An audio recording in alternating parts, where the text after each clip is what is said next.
Sport is a beacon of hope. It is a symphony of human triumph and a resounding force to stir emotions. But for too long, it has left behind broken promises, failed projects, and concrete jungles. In this modern world, with all the challenges we face, sport must become a force for good. The unique thing about this championship is you do the legacy projects. It's all the same theme, that we want to make a change. That makes me happy to be a part of. We go to these amazing parts of the world, we get to learn about what's happening firsthand. It's important that Extreme E shows the way in this. A lot can be accomplished in a good way. It's incredible that Extreme E does stuff like this, stuff that I would never think to do. It all just comes together in the fight of climate change.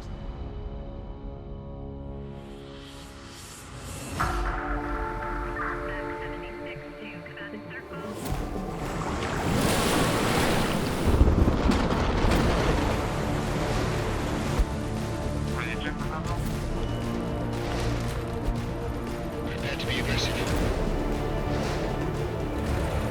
Hyperdrive now.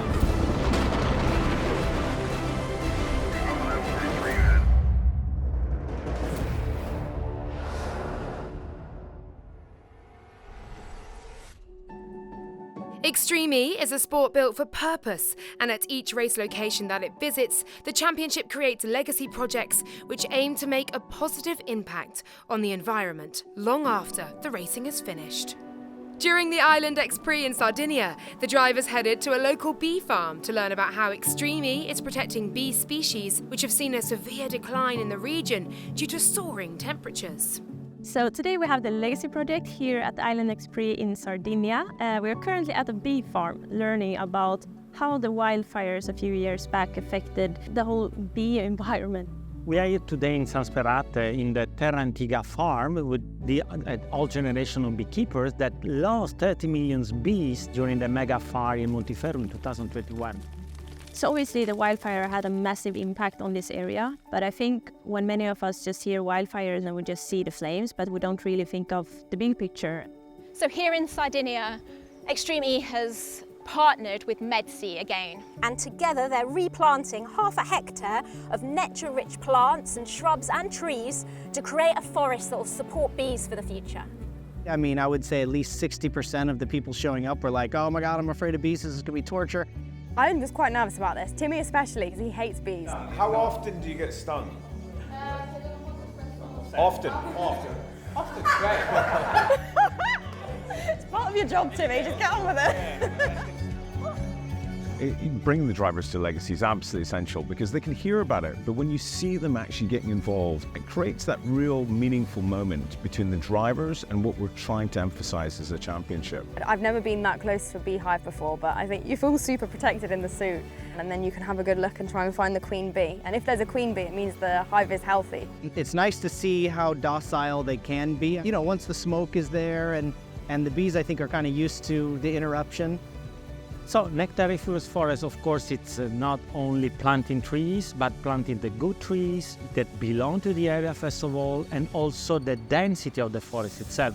You will have a number of plants that integrate together and also create the perfect condition for insects and other forms of life. I think the thing to remember about bees is they're important to all of us. They're pollinators. So really without pollinators, we would be suffering from an absolute food crisis. But not only do they provide us with our food, it also provides with all the biodiversity, everything that other animals and ecosystems need to thrive and to mitigate some of these consequences of climate change. It's incredible that Extreme E does stuff like this, you know, stuff that I would never think to do. And also I think it's so nice that during these legacy projects we learn about so many things that I don't think we would have learned outside of Extreme E, and it all just comes together in the fight of climate change.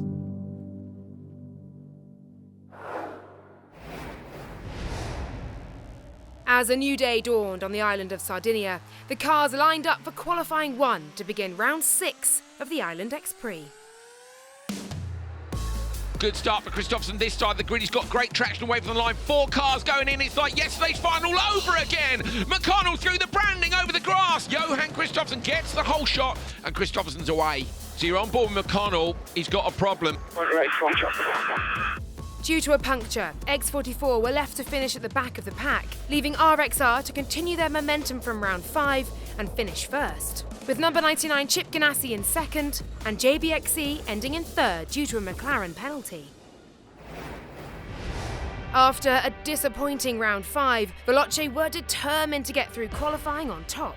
But they had some stiff competition to beat in qualifying 1, heat 2. Well, 3 people using a hyperdrive, 4 off the line. Schade goes slightly later. Timmy Hansen does move across to the right-hand side. Kevin Hansen just in front. Timmy Hansen gets the whole shot there. Despite a good start from Andretti Altekilat, Veloce were hot on their heels. Oh, Kevin's through! Kevin Hansen is through on Timmy Hansen. You're on board now with the Andretti Altekilat, and Kevin got through, so that must have been surely at waypoint 5. After Kevin Hansen's impressive overtake on his brother Timmy, Veloce were able to hang on to their lead to finish first, with Andretti coming in second and Acciona Sainz finishing third. Good job, Molly, P1.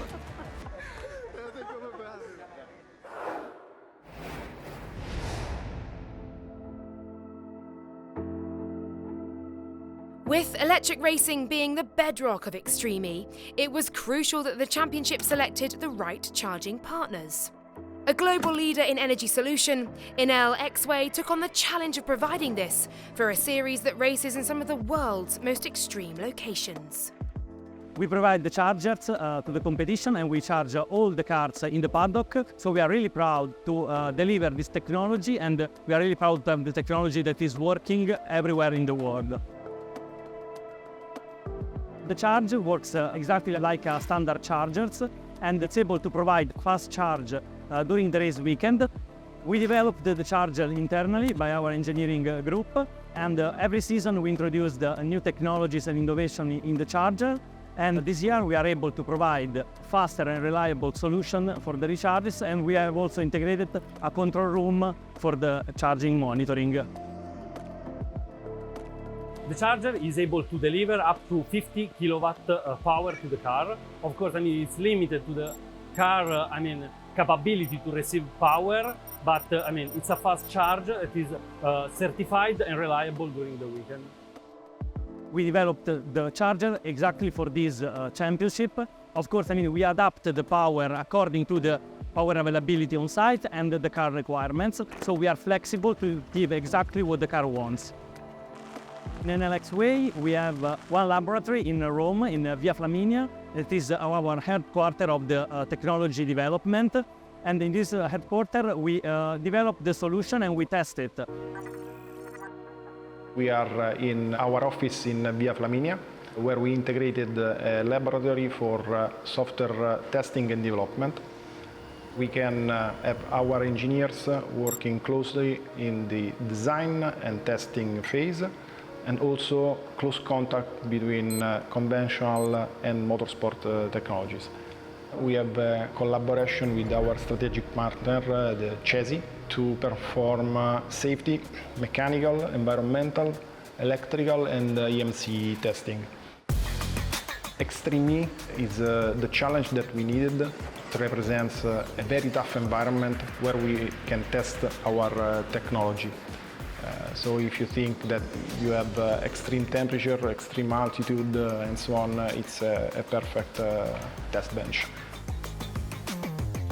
For Enel X-Way Extreme Championship, it's a unique occasion to test our product, but we want also to be involved because we share the values of the championship that are innovation, sustainability, and gender equality. It's amazing to see the car racing in the most remote corner of the world. We know that they are racing also because we are there giving the energy to the cars. We want to test the solution inside also the Extreme Championship because we know that these are the most extreme environment that we can find. So if we succeed in this environment, we will succeed on the road.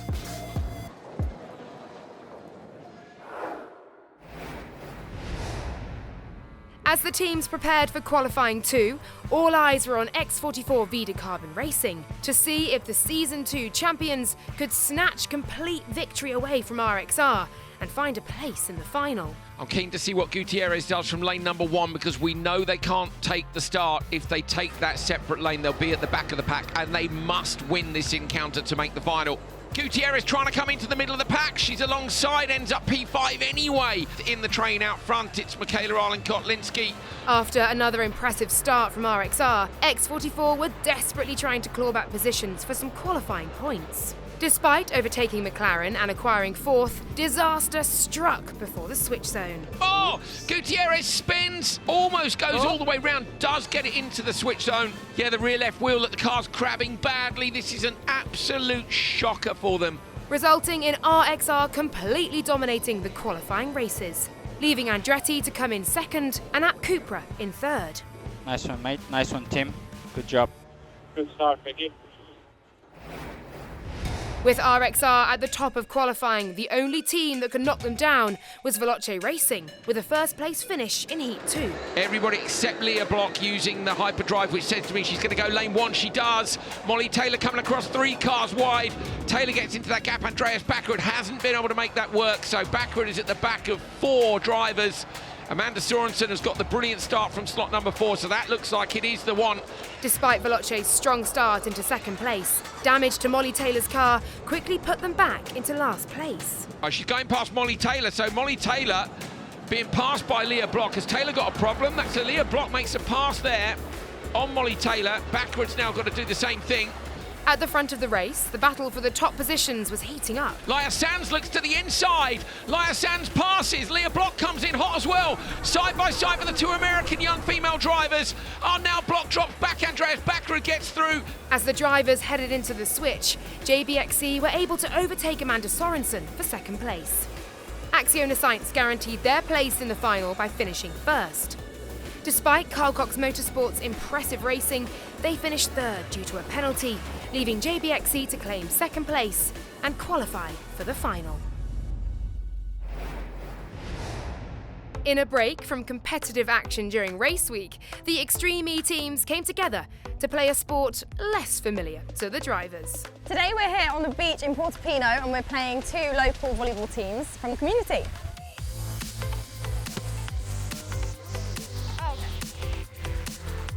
I don't think it gets better than this when we're away racing. You know, to be in this environment, playing volleyball together, to get to know each other a bit more. There's always tons of it serious when we go to the racetrack, so being in places like this, where you feel relaxed, where you feel like you have fun with the other drivers, really adds to the weekend before you start racing and it gets serious.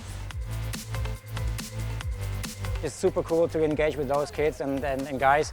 I guess they appreciate, we appreciate, and it's a bit of a fun game now for all of us. Yes! Well done, team. To be honest, it's always good to meet new people, right? It's great to get out here and see that they're so passionate about their sport and really put everything into it. And I mean, what an amazing sport also to be out here on the beach and having a great time. This is what sport is all about, uniting people, uniting different fronts and doing it all together.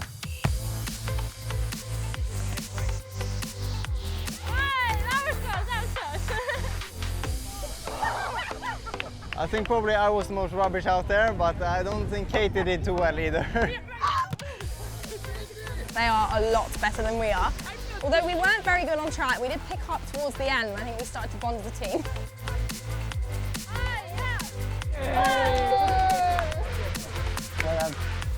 We had a great time. So fun to engage with the community. That's what Extreme is all about with our legacy programs as well. So to get out here, have a bit of fun also and just enjoy, it's great.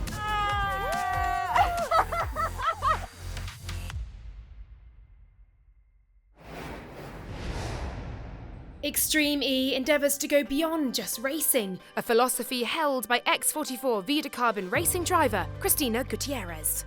Ahead of the action in Sardinia, Gutierrez paid a visit to a hospital in Spain to catch up with an initiative she launched, which sees children fighting cancer help design her new racing helmet, which will receive its debut at the 4th event of the season. The idea started because each year I make a new helmet, new design. My brother works in the hospital. I spoke with him about the idea to involve the kids in my design. The thing that I want to make in the beginning It was a design like fighting for the climate change, showing the problems in the countries. I also said, please put a word or a phrase who represent for you your draw, no? And they make very special words. You can see the power of the word and the power of the draw, and it's really impressive how the kids can imagine, no? The first idea was to put only one draw, but when we saw the draws, it was impossible to select one. In total, it's 25 draws.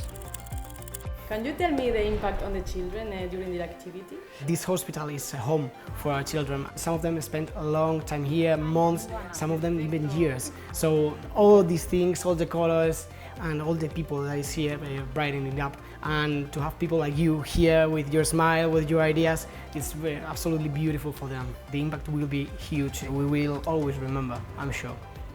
We know that we don't have the helmet, the real helmet, but we had an idea, and it was like make a little stickers of the draws, and the kids are putting all the stickers around the helmet, and it's like the helmet is going to be.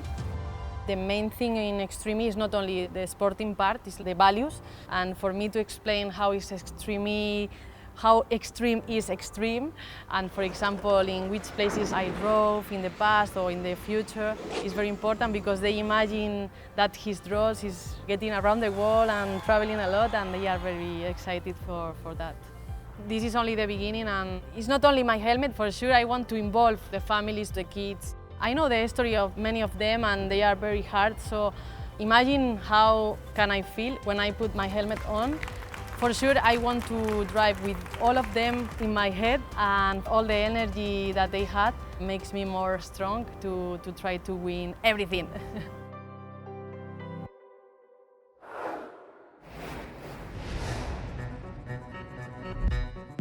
After 2 intense qualifying sessions, the teams lined up for the redemption race, desperate to win as many championship points as possible in the penultimate race of the Island X Prix. Everyone knows 3-4 people. Scheider's not used his hyperdrive. Scheider going out to the outside lane. He's going to try and make that work. A little bit of a tag contact there on the back of Sebastian Loeb. Gets the whole shot though, comes in. Somebody's gone off to the right hand side. It's Tanner Faust has gone over to the right hand side, trying to get him out of the melee. Oh, big kicker there. That bump's come up, hasn't it? McConnell over that, and behind him, Kevin Hansen. So Faust going to slot in with a big jump in the McLaren. Comes in. Oh, Scheider's alongside him. Timo Scheider for Carl Cox Motorsport. Nick's P4 off Tanner Faust. Faust took that alternate line. But at Cooper out front, Sebastian Loeb with the whole shot. At the back of the pack, McLaren were battling for 4th place with Carl Cox Motorsport. That's a pass by Tanner Faust on the inside of Scheider, so Scheider goes back a place. Brilliant move there from Tanner Faust. After an intense 2 laps, the drivers headed into the switch zone. Sebastian Loeb bringing at Cooper in P1. McConnell comes in for X44 Vida Carbon Racing in P2. Faust is right on the back of Veloce. In 5th place, Carl Cox Motorsport's luck went from bad to worse as they suffered a puncture. Out comes the jack, look at the height of the insert they got on the jack there. That's because the ride height in these cars is so high. As the drivers headed to the end of lap 3, disaster struck for X44, giving Veloce a chance to overtake. Right off to the left-hand side, Gutierrez is using dry parts and she next hits the flag. Gutierrez used a dry piece of track to try and hit the flag. If it stays up, she'll get away with it, but I wonder if she's knocked that down. The X44 will have a penalty, so we need to get closer to them. On the bumper, Molly, on the bumper. After a fantastic drive, Abt Cupra won the redemption race, with Veloce coming in 2nd and X44 in 3rd due to a 20-second penalty. Good job, Vida. Good job. Very good job. Now we show them all what we can do. Good job, guys. We deserve better this weekend. It was a difficult weekend for us. We were really unlucky on the draw. We did what we could, and we fought it hard in this resumption race, and finally we win it. So it's a little consolation for the team.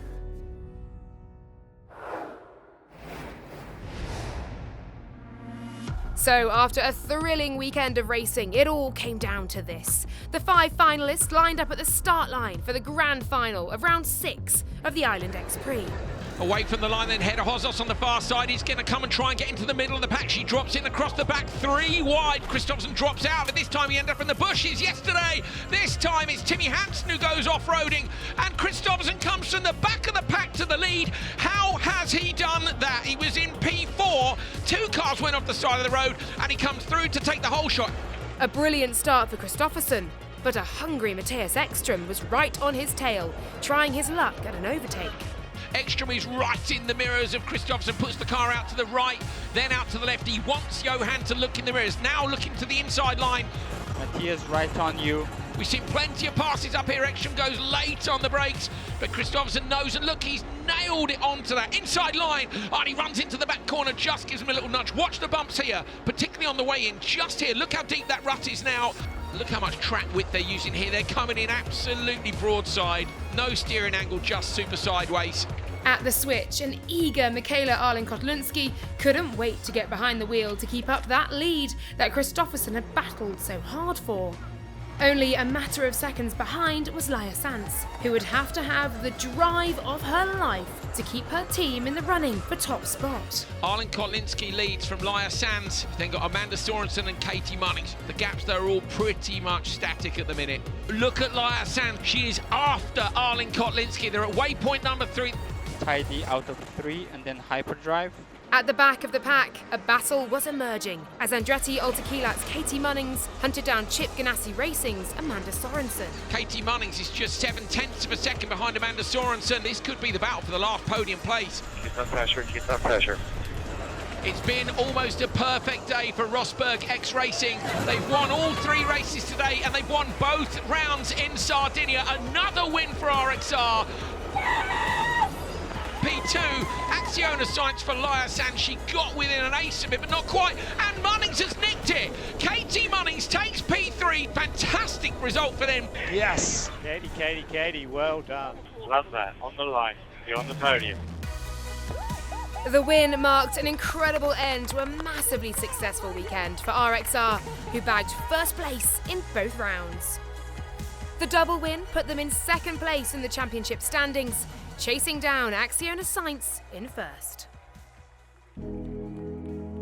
It feels really great, to take a double win here in Sardinia. Bring that home to the team again, and super important for the championship. We felt strong this weekend. Johan did, maybe the first start wasn't so good, but the second start today was on point. I had not the best initial takeoff from the line, but from there on I tried to stay out of trouble today, and I managed to do that. And then I saw there was a gap opening on the right-hand side, and I carry a lot of speed.